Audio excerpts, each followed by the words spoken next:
This is our last time where I'm gonna break into the colony for the season, and it's mid-September. From here, the only thing we're doing is changing these out if they need and feeding, and that's it. Say good morning, Korth. Hi!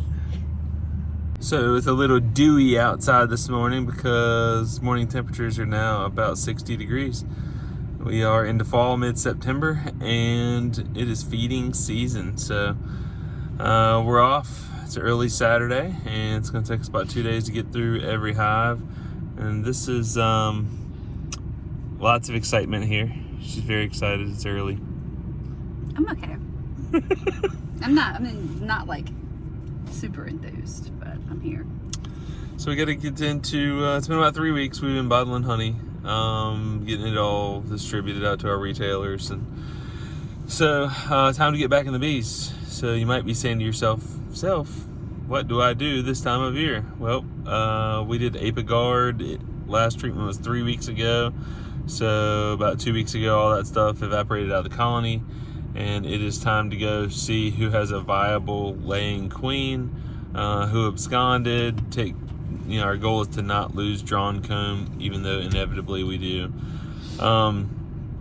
We'll combine boxes and feed, and pretty much I'm feeding every 5 to 7 days. We are at like this, 17th-ish, seems right, 17th of September. So we got 4 weeks. I want to be done by October the 20th. So we've got 2 rounds of thin syrup. That's like a 1.3 to 1, and then 2 rounds of 2 to 1, and probably an extra. I say probably 3 rounds 2 to 1. And then we're checking weights here shortly. But about every 5 days, if we can feed the bees, I want a lot of weight in every colony. Quite a few of our colonies are light, like on the brink of starvation. I got into some yesterday, so that's okay. I mean, we're feeding. It'll happen. They'll rebound just fine. But it's not a good feeling when your bees are on the brink of starvation. So it's just due to. Yeah, it's a little terrifying, actually. It's just due to beekeeper neglect. We get busy. We have a lot of other things going on. We have lives too, kids, craziness. We have lives. Yeah. We have lives. I really did not know. I wasn't aware. We do. Okay, that's good to know. So let's go live our lives in the bee yard. Yay! So we're not 100 yards out of the driveway, and we had to go around some people walking, and I looked at Cori and said, I can't wait to have the time to start working out again. She said, like, are you trying to find a girlfriend? But you guys, I'm kidding, but like, yeah, are you trying to and find a girlfriend? I looked at her and was like, I didn't say anything, long pause, for effect. And I said, I can't imagine these guys who are like, I want a second girl in my life. We have 3 girls. I have Cori. There's a lot going on in our lives. Are you saying that I'm a handful? I'm not saying you're dramatic or a handful or anything. I'm just saying. I didn't say dramatic. You said that. What did you say? Anyways, that's my thoughts on fellas stepping out. I'm looking forward to working out. Maybe you can find a new beekeeping partner so I can stay at home. So, what we're doing, we're going around. This is the remnants. A lot of times they eat the paper. All right, let's talk about with Apiguard. You got a full card. They started eating the paper. And then, just a second. They're a little grumpy because it's real early. So then we got some where like the plastic's all mangled and chewed up. We got to get all that crap out of the hive. So what we're doing is, it's hard to do it when we're both, but we have a good rhythm. So I pop the box and just lean it back like this. Cori comes in with my hive tool that I have not yet lost today. She hasn't lost her Bailey bee supply, because David Bailey's our friend. Bailey bee supply hive tool, and she scrapes up. A lot of times it's all propolized in place. It's been 3 weeks since we put in the last treatment at Apiguard, which means it takes about a week to get out of the hive-ish. So for about 2 weeks now, the queen's been laying. And our question is the queen viable for winter? So one thing we're looking at is colony strength. When I open this colony, and I'm gonna show you the one to the left, actually we'll go ahead and I'll show you a couple real quick. The hive, the numbers in the hive tell me alone that it's just fine. But if we open it, like yesterday I was in and I saw 3 or 4 frames of bees, then it takes some investigation. If I just find a little patch of brood, that means that the apiguard was really tough on these colonies. And they'll rebound, they just need to be fed. I mean, that's what it comes down to. So our feeder, the pump's kind of loud, so I turned it off. But once, you know, there's not a lot of bees up in here. I'm looking at a cluster here. It'll be easier once I open the next one. I didn't smoke them. So I'll lay this back down, and once we establish it's viable for winter, the only thing I'm doing from here is opening up the hive to feed. And let's talk about that. Just all we do for feeding is like this. So we'll come in like middle of the night. I usually prefer to feed at night because you don't have to wear a suit. Just a red headlamp. Beekeeping in the dark tends to be cooler. When it's 60 degrees or 50 degrees at night, and the bees just want to cluster and they want to leave me alone. So it's perfect. Let's see if this will show me a good cluster since we smoked them a couple minutes ago. But, you know, tilt that back. All right. So you see we got bees from here to the wall. That's a viable hive. What? I was gonna make some kind of from here to the wall, from here to the wall, from the windows to the wall. But it didn't quite. No. It didn't quite flow like I was hoping. Anyway, let's check out another one real quick.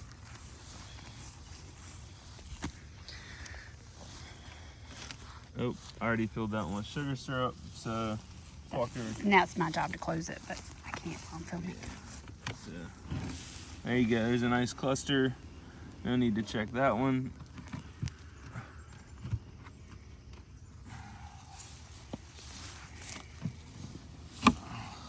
It's a nice cluster. So I will tell you this, they don't all look like this right now. If they all look like that, I'd be a really happy beekeeper, but they're not. It took me an hour yesterday to get through 20 hives. Because as we find the dead outs, we don't want to lose the comb, so I'll add a 3rd box to the strongest colonies.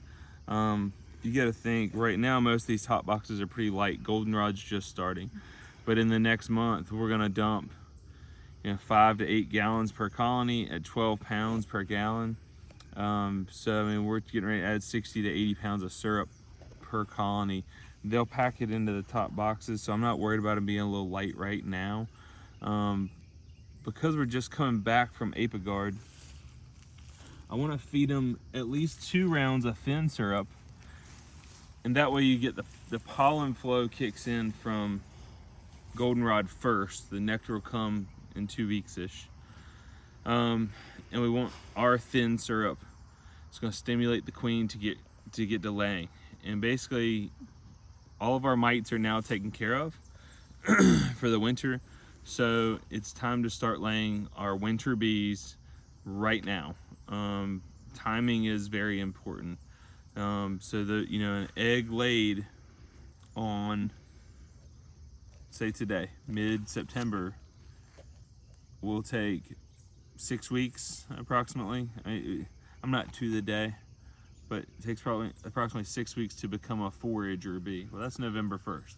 November 1st in North Carolina means that we can have like 25-degree nights and 75-degree days. And there's not much blooming, but the point being is we want a decent cluster. I don't want packed out boxes where they're so packed out they burn through all the sugar stores, and then that costs me money in February because they're on the brink of starvation. We want, a basketball size of bees. That's fine to get them through winter. We got enough. Our queens only stop laying for like 40 days here. So it comes down to just knowing your bees and knowing about them. But later in the day, when we find some colonies that are either dead outs or need dug into, I'll show you that next. We're in this little yard. It's like 10 colonies here.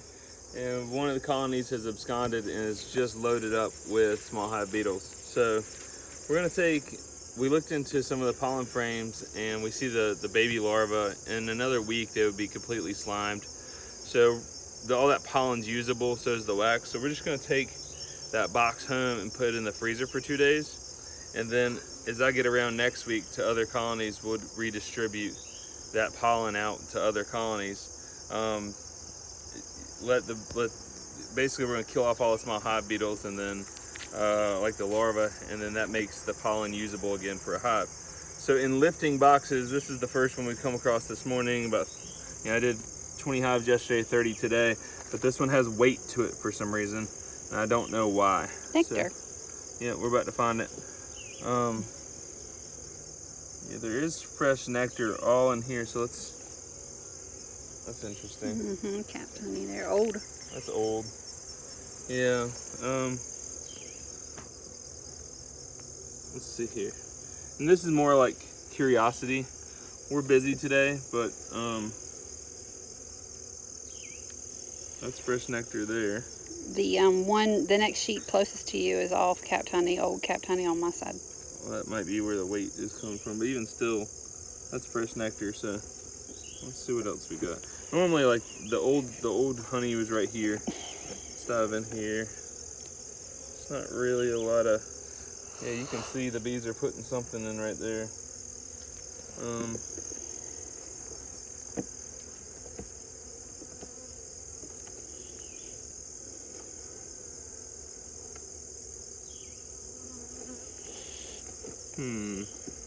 Did we not pull honey? Did we forget this hive? We could have forgotten, or sometimes, I mean, that's a lot. yeah, that's old cappings. That's not new cappings. It's real dark.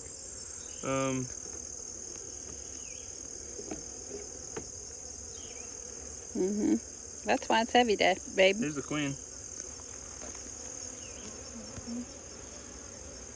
So let's touch on that too. I used to wonder, like, how do you find your queen so fast in a 10 frame double deep? And now I just look at her and I'm like, oh, there's the queen. Yeah, she just jumps right out.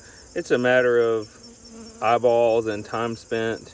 In this case, what we're going to do is give some of this honey away. We're going to redistribute some wealth here. So best thing to do is we'll just set her back in real fast, and then since she's there,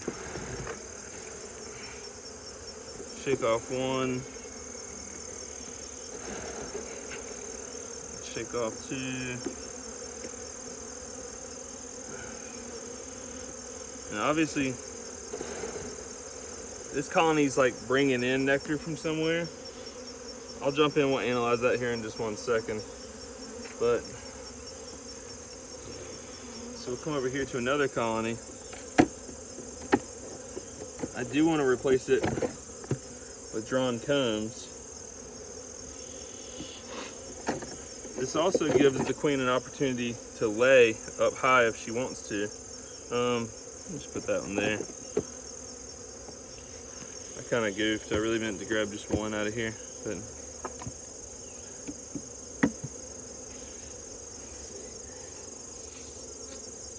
some bees on the bottom of that.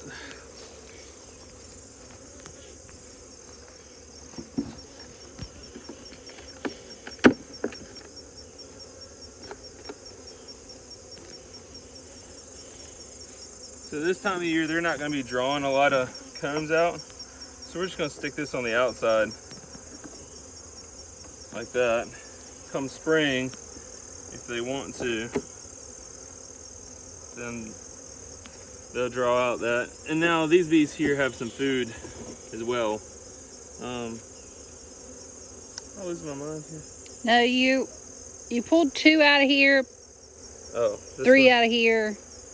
You only put 1 back in here, so you should have 1 extra sitting here. Yeah. Let's just do the same thing. But yeah, you are losing your mind, but that's a different it's a different topic altogether. So we're gonna end up giving them.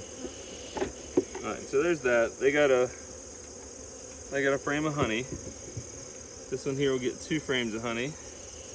And the question begs, what is all this? So let's check out the color coming in. It's honey colored. it's hard to tell on the yellow, but you know my inner fat kid's gonna taste everything. Lord. Hey, can I ask you a question? Even though that has Apigard on it, and also it's had Apigard in the hive, does it matter? Dang it, y'all.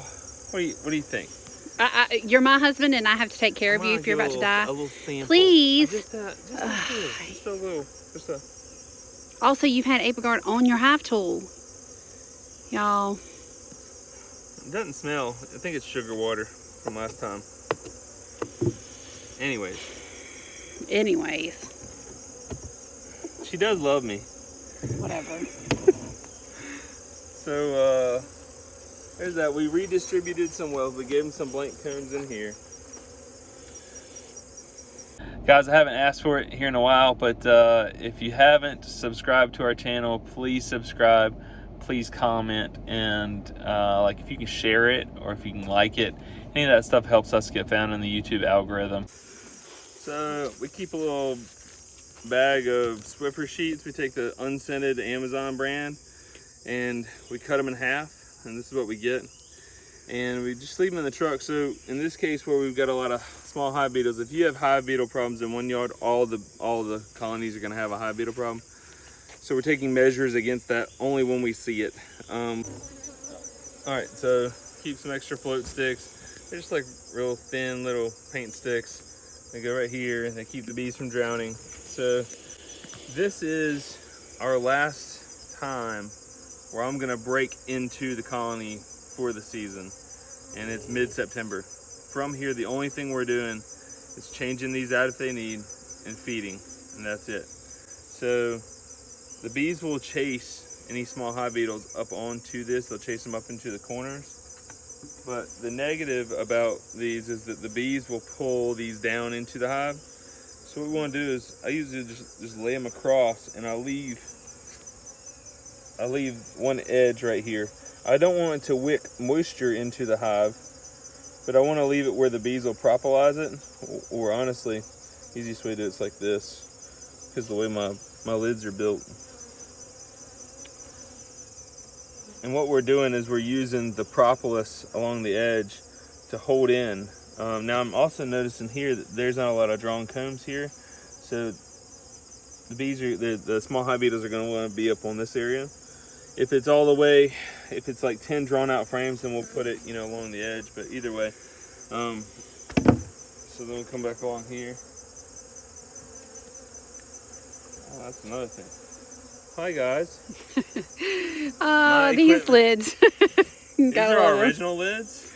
When I built them, you guys, they were touching. They were touching, but the wood shrank even after letting it dry. So what I learned, instead of doing a big piece and a small piece, we do 3 small pieces now. But you know what? The bees don't care. It's extra ventilation. It works out really good. And we do occasionally see them where they've propolized it. Yeah. But all 4 of these are like that, actually. It's like some dumb first year building. But as we build more, we'll go back and replace over time. But so come on here.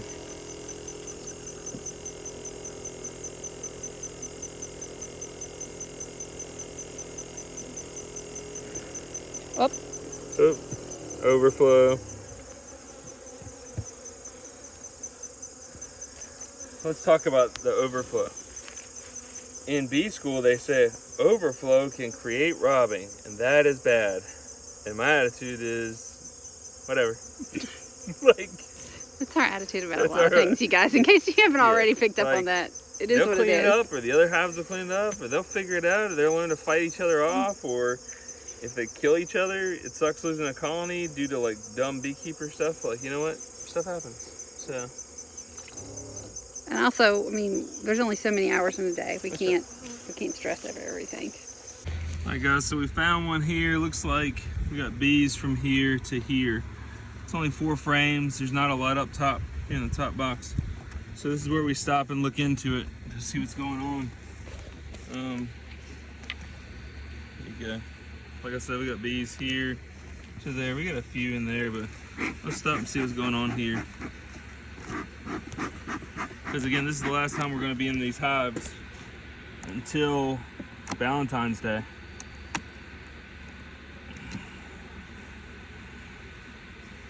So a quick check for the queen.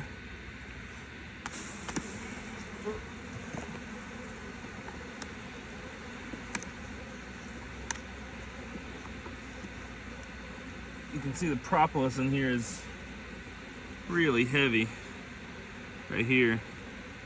And so we've got, we're just looking for eggs now. Just make sure they're,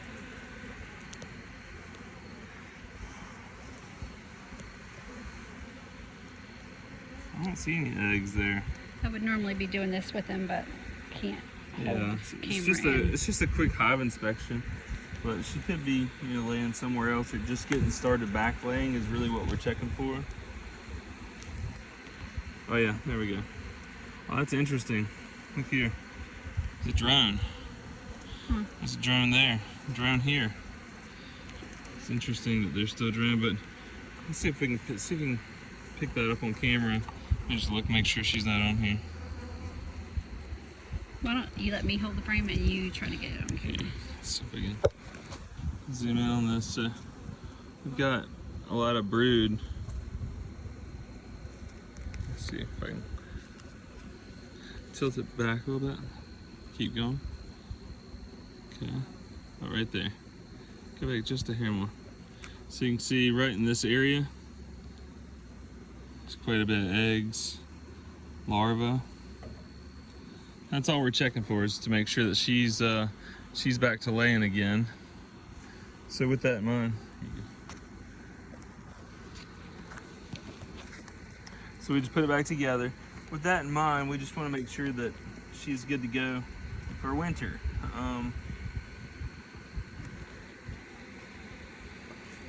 That's all we're doing today. And then we'll feed them from here and let the bees put away. We don't have time for, nor is it applicable to do the dry sugar or the candy boards in this case. The reason I want to have them fed and completed no later than August 20th for us is, like, I want every colony to have 80 to 100, 120 pounds will be fine. What that does is, if there's excess food come spring, we put that excess food in our splits. Like, we want 2 frames of food and 3 frames of brood. Well, we'll take like depending on the size, it's the equivalent. You can look back in our spring videos, but we take basically 1 frame of food and 2 broods, maybe 2.5 broods, and then we'll feed those nukes, and they'll draw out that 5th frame just before we sell them. So that's one of our, essentially, like, using sugar water now for potentially having food frames in the spring. You want to show the difference in the lid here from earlier? Oh, yeah. We talked about the lids. This lid here, you can see there's a little bit of a crack there, but the bees don't really seem to care. Even here's one of those solid pieces with a 1/4 inch gap. But then when we go to the 3 pieces, we only end up with maybe 1/8. They'll propolize that. I mean, show them here. See, they propolize that whole crack all the way. And do you want to point out the difference in the paint and the painted box? Oh, and yeah, the that's a wax good point, box? too. I thought that's why we were pulling it apart. Sorry. I don't have very many painted boxes. But Aren't right those like here, your very first ones? yeah, this whole corner right here is going soft. There's a big gap there now. That's the problem with painted stuff, it's gonna rot, whereas our wax dip stuff doesn't. So out here we've got a load of singles. And these were nukes. We moved them into a single about 2 weeks ago. So, we got bees basically from here, 2, 3, 4. I count that as 4 frames. And what Cori's doing while she's popping the next one, she's pulling apivar strips, and then we leave the feeders exposed so I can come through. So again, a nice little 4 frame colony.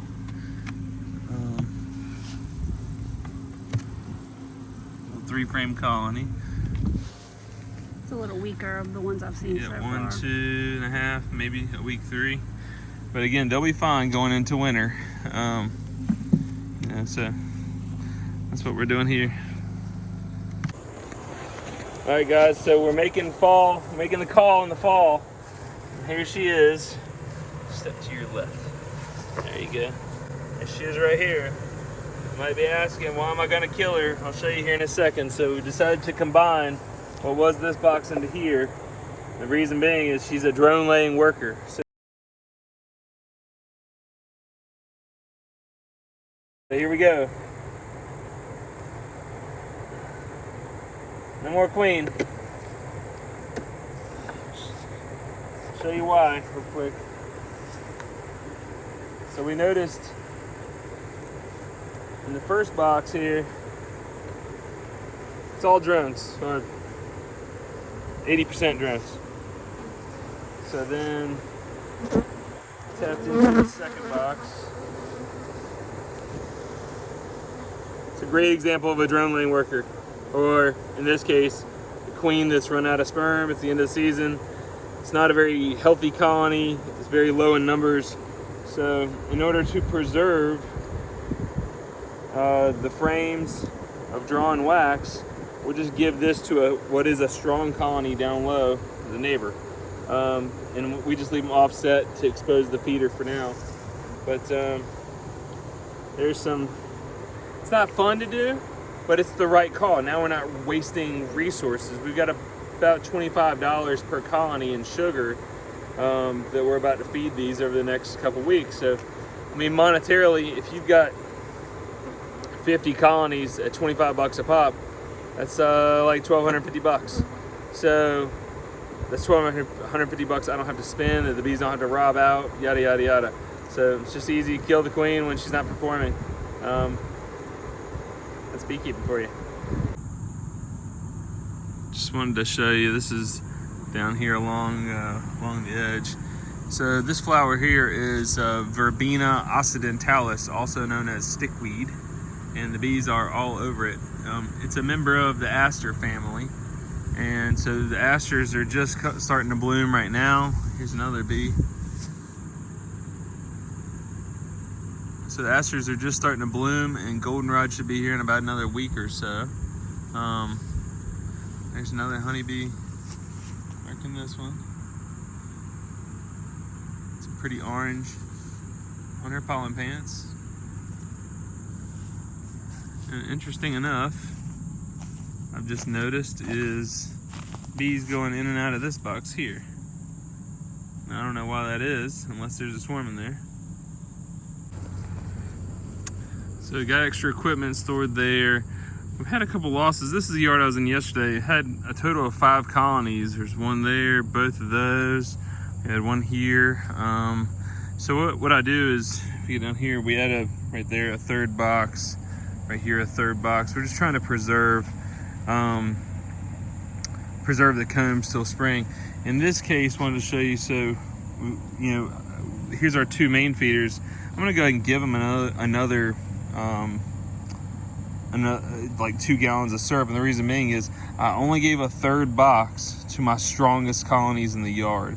So they're gonna need, they've got the field force to put away a whole extra box of honey from goldenrod and aster that's coming up here shortly. So if anything, again, we'll use these extra assets of frames of food for our springtime splits. But just another little yard. Want to also show you something I just showed Cori. I picked one for her, but I've never seen this before. This plant here is apparently look how pretty that is. And on it was a wild apricot right here. I'm gonna go around here and see the one that she's got.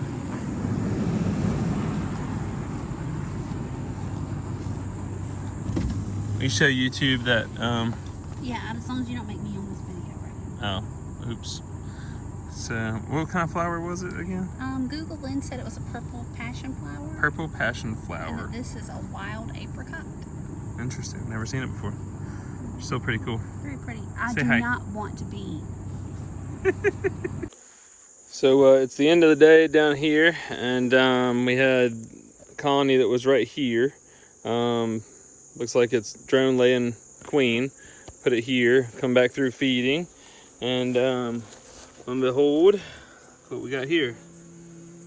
There she is.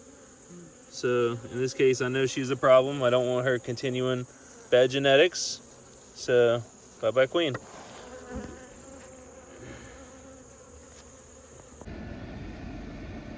Got that beekeeper hair dude going on. Yeah, same. Like that? Very cute. Yeah. You want to show them mine? Hang on, let me. Oh. Got the beekeeper hair too. It's been a day, y'all. It's been a long day.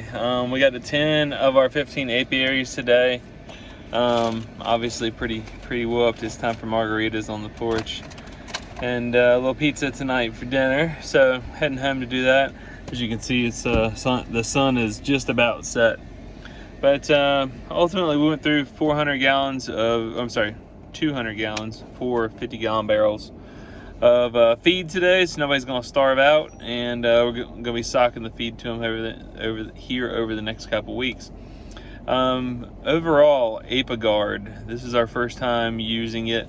We did 3 rounds of 30 grams or 30 milliliters, whatever, treatment, and I don't know, 7 to 10 days apart.